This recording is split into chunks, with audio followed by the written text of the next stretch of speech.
revolution in mental health treatment in this country.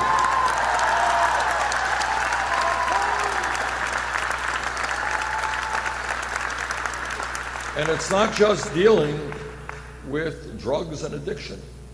It is dealing with the reality, sad reality, that thousands of people in America every day are walking our streets who are suicidal and or homicidal.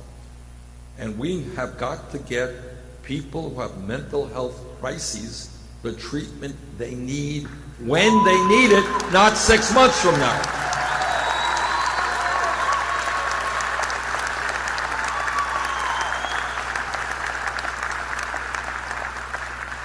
When we talk about addressing the economic crises facing our country, here's what we've got to do, in my view. Number one, we've got to recognize that a $7.25 an hour minimum wage is a starvation wage.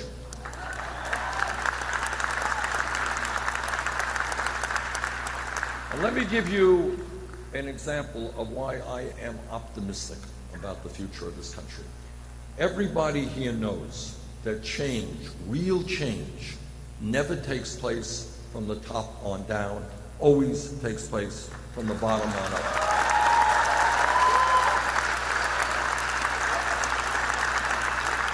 Now, and I'll give you a very, very contemporary example of that. If we were here in this room 5 years ago, somebody jumps up and says, you know, Bernie, the $7.25 minimum wage is a joke. Nobody can live on it. We have got to raise the minimum wage to $15 an hour. Now, if somebody said that 5 years ago, the person next to him would have said, $15 an hour? You're out of your mind. You want to more than double the minimum wage? You can't do that. That's not realistic. You're thinking too big. You're too radical. Okay, maybe $8, maybe $9, even $10. That would be great. 15, unthinkable, can't be done. What happened over the last 5 years?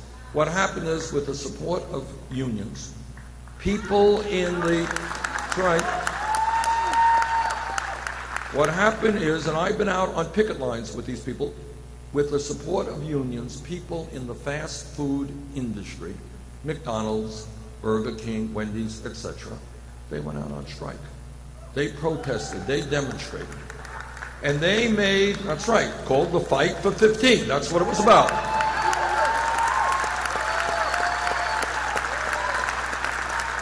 And I was proud to be out on picket lines with them in Washington, D.C., and proud to meet with some incredibly brave people. I was in North Carolina. I could not believe the courage of these young people standing up and fighting for 15. And then suddenly they made their case. The American people said, you're right. Nobody can live on $7.25 an hour. And then, a few years ago, Seattle, Washington, $15. Los Angeles, San Francisco, $15. State of Oregon, $15. And then just in the last few weeks, California and New York, $15.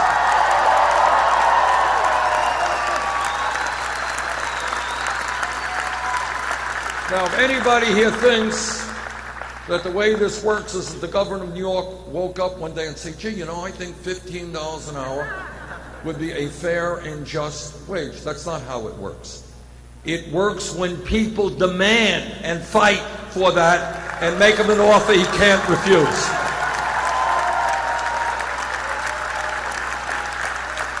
And in that regard, I must tell you, I found it somewhat amusing to see Secretary Clinton alongside of Governor Cuomo when he signed the $15 an hour bill, when she supports a $12 an hour bill.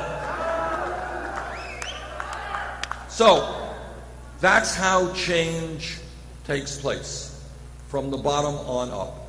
My goal, and if elected president, what we will see is $15 an hour in 50 states in this country.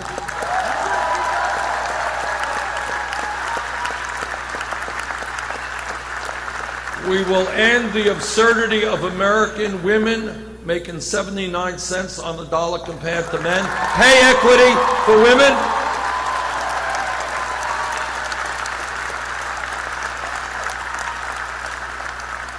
I was in Flint, Michigan over a month and a half ago. What I saw and heard in Flint, Michigan shook me up very badly. In fact, I was supposed to go out and give a speech afterwards, and it was a little bit difficult to do because I literally could not believe what I was hearing was taking place in the United States of America in the year 2016. And that is, children were suffering cognitive damage because of unbelievable amounts of lead in the water. But it is not just Flint that has a totally inadequate infrastructure. You got water systems all over this country, which have water plants, roads, bridges. Our rail system used to be the best in the world, no longer the case. Levees, dams need massive amounts of repair. A $1 trillion investment rebuilding our infrastructure will create 13 million decent paying jobs, and that is what we've got to do.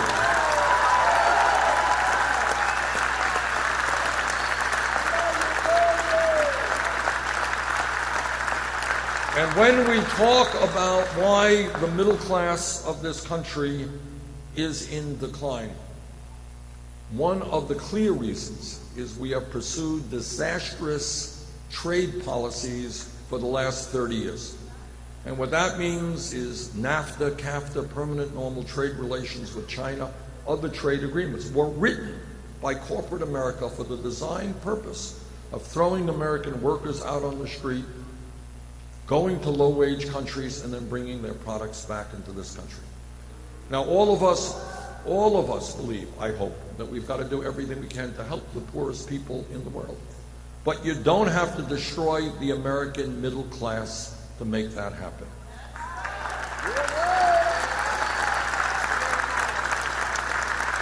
So when we talk about rebuilding the American middle class, it means that work for workers, not just the CEOs of large corporations.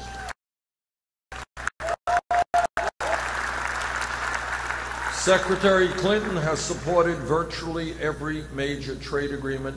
I have opposed all of those trade agreements. History will prove that my position was the right position.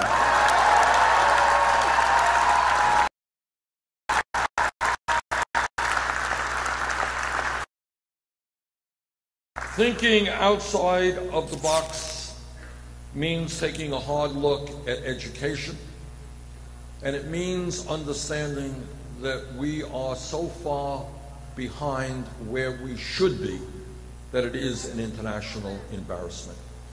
All right, every psychologist, child psychologist, understands that the most important years of human development is 0 through 4.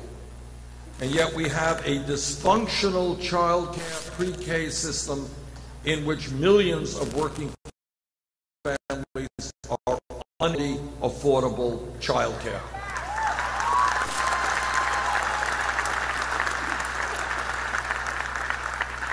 And not only do we have to change that, we have to take a hard look at what quality public education means. I am a product of public education in New York City.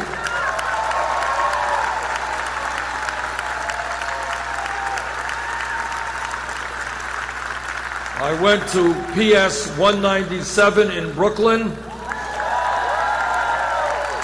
James Madison High School.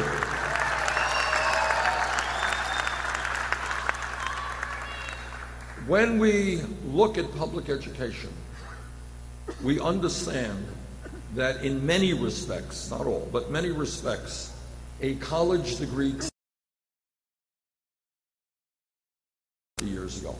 50 years ago, given the state of the economy, the nature of the economy then, you had a high school degree, the likelihood is you were able to go out and get a halfway decent job. The economy has changed, technology has changed, and the reality is that today people need more education. And that is why I believe that when you today, it's no good just to be talking about first grade through 12th grade. We must make public colleges and universities tuition free.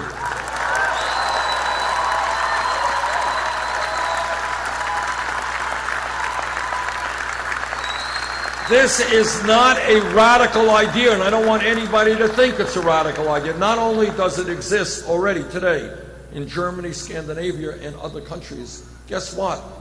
It used to more or less exist in America 50 years ago.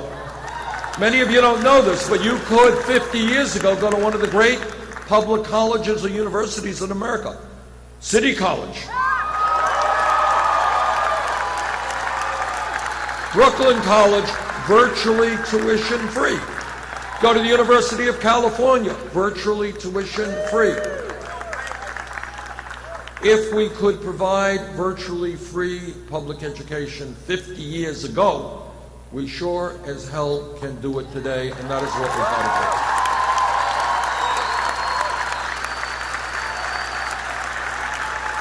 to do. And understand what that means. It's not just, making it easier for people to go to college. It is giving a signal to children today in New York City, perhaps whose parents never went to college. My parents never went to college. So you got kids all over the city who don't know anybody who went to college, who think that going to college is the equivalent of going to the moon. It's impossible. It can't happen. But when we get the word out and create a nation in which anybody, any kid who does well in school, who studies hard, who takes school seriously, when that kid knows that he or she will be able to get a higher education regardless of the income of that family, that is revolutionary.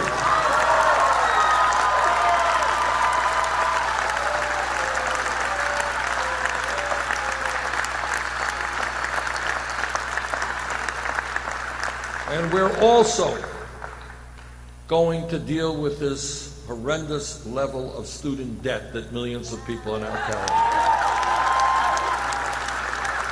Right now, many people are stuck with high interest rates that they cannot get rid of. Our plan is to allow everybody with student debt to refinance their loans at the lowest interest rates they can find.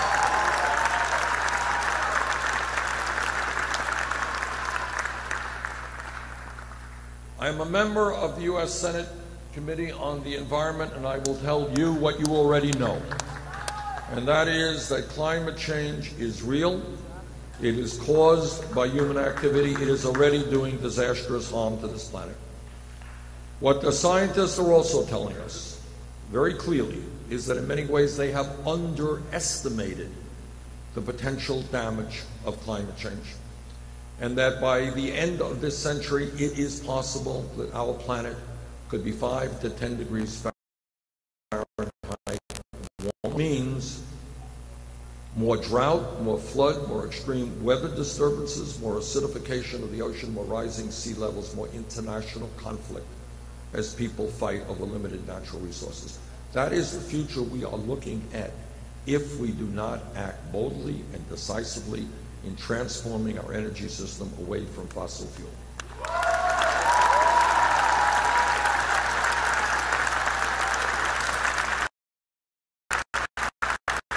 That is exactly what I intend to do. We can transform our energy system into energy efficiency and sustainable energies like solar, wind, geothermal, and other technologies that are being developed. This is something we can do. We know what to do. The technology is only getting better.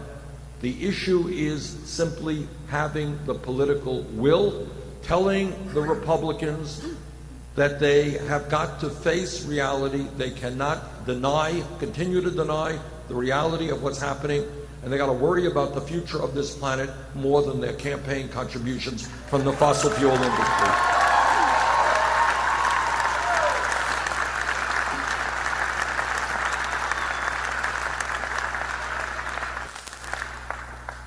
Thinking big and thinking outside of the box then takes us to healthcare. Now, I have been criticized roundly by Secretary Clinton and others for stating the following, so let me state it again. In my view, healthcare is a right of all people, not a privilege.